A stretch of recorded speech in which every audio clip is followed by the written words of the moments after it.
Здравствуйте, дорогие товарищи. Я доктор Тахири. Сегодня 4 декабря 2024 года нахожусь в центре Махачкалы. Вот это большой мечеть, где около 7000 народа собирается, читают молитвы.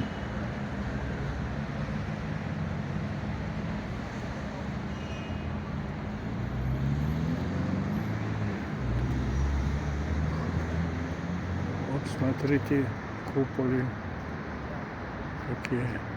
Люди некоторые ходят, намаз читают.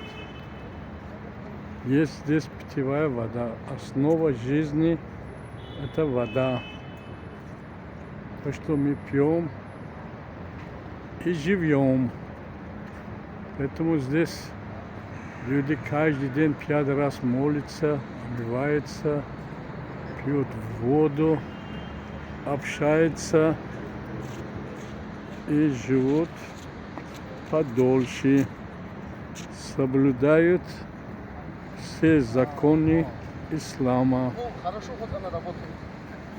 Имеется в виду, ну, направление все приходит.